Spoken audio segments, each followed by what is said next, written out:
আপনারা কিভাবে ছাদ বাগানে ঝালের চারা রোপণ করবেন এবং সেটি টবে, সেটি এখন আমি আপনাদেরকে দেখানোর চেষ্টা করব। যে পারিবারিক চাহিদা মেটানোর জন্য আপনি আপনার নিজের বাড়িতে ছাদে টবে করে কিভাবে ঝালের চারা রোপণ করবেন, মাটি তৈরি থেকে একেবারে ঝালের চারা রোপণ পর্যন্ত আমি একদম সুন্দরভাবে আপনাদেরকে দেখাবো।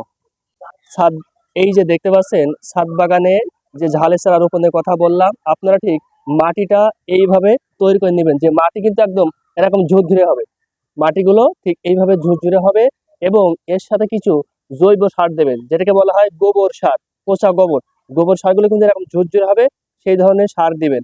এইভাবে আপনারা যতগুলো চারা লাগাবেন, এই যে একটা টব দেখতে পাচ্ছেন, এই টবে কমসে কম 3টা চারা লাগাবেন। দুটো চারা লাগানো সব থেকে ভালো, তবে 3টা লাগালেও সমস্যা নেই, কারণ যদি একটা মরে যায় তাহলে ওই 2টা কিন্তু থেকে যাবে। এই যে দেখতে পাচ্ছেন, এই যে একটি টব দেখতে পাচ্ছেন, এই টবে আপনারা একটি চারা লাগাবেন, এই টবেও একটি চারা লাগাবেন। দেখুন যে প্রত্যেকটা টবের মাটি কিন্তু একেবারে ঝুরঝুরে করা হয়েছে। এই যে এই টবের মাটি দেখুন ঝুরঝুরে করা হয়েছে।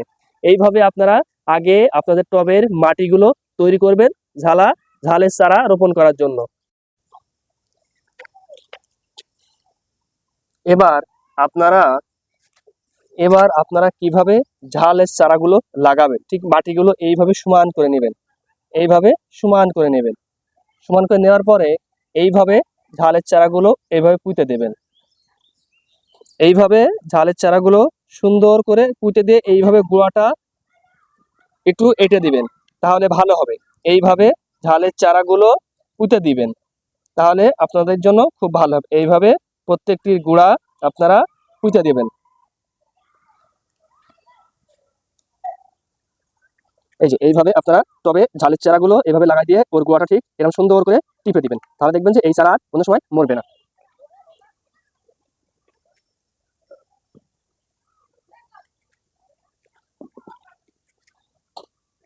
এই যে এইভাবে আপনারা টবে চারাগুলো সুন্দর করে এইভাবে লাগিয়ে দেবেন।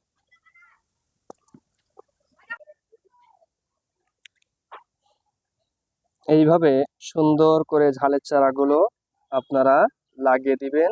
আপনাদের যে টব তৈরি করেছেন সেই টবে এইভাবে সুন্দর করে ঝালের চারাগুলো আপনারা লাগিয়ে দিবেন। এইভাবে প্রত্যেকটি টবে এইভাবে আপনারা সুন্দর করে ঝালের চারাগুলো লাগাই দিতে পারবেন।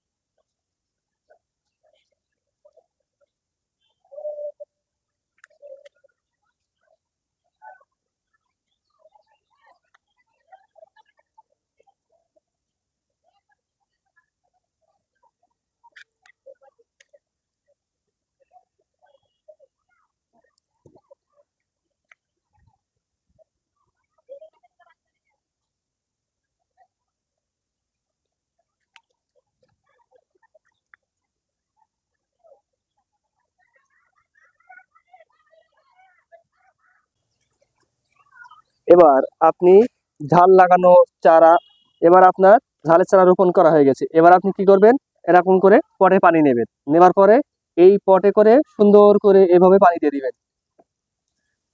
এবং এই পানিটা দিবেন, এই টবটা একদম ভরে যাবে। এরকম ভাবে আপনারা সুন্দর করে পানি দেবেন। এই যে টবটা, এই যে মাটি সব ভিজে যাবে, একটা মাটিও শুকনো থাকবে না, টবে যে মাটি থাকবে।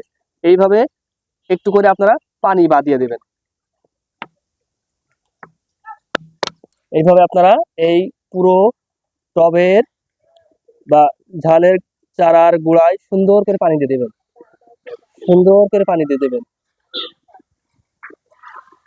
এভাবে আপনারা সুন্দরভাবে পুরো টবে যে মাটি থাকবে সেই মাটিগুলো সব ভিজে যাবে।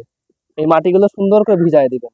এই যে মাটিগুলো দেখতে পাচ্ছেন, এই মাটিগুলো সুন্দর করে এইভাবে আপনাদের পুরো মাটিটা ভিজে যাবে এবং হালকা করে পানিও দরকার বেঁধে থাকবে, যে পরে তো পানি টেনে নিবে, তাই না? এইভাবে আপনারা ঝালের চারা রোপণ করবেন ছাদ বাগানে, তাহলে দেখবেন যে আপনাদের পারিবারিক চাহিদা ঝাল লাগানোর মিটা সব। তাহলে দেখবেন যে আপনাদের পারিবারিক চাহিদা মিটায়ে আপনারা বাণিজ্যিকভাবেও বিক্রি করতে পারবেন, যদি এইভাবে আপনারা ছাদ বাগানে ঝালের চারা রোপণ করে থাকেন। ঠিক এইভাবে করে পানি দিয়ে দিবেন, যেন ঝালের চারাগুলো বেঁচে যাবে আর মরবে না। প্রত্যেকটি টবে আপনারা এভাবে পানি দিয়ে দিবেন।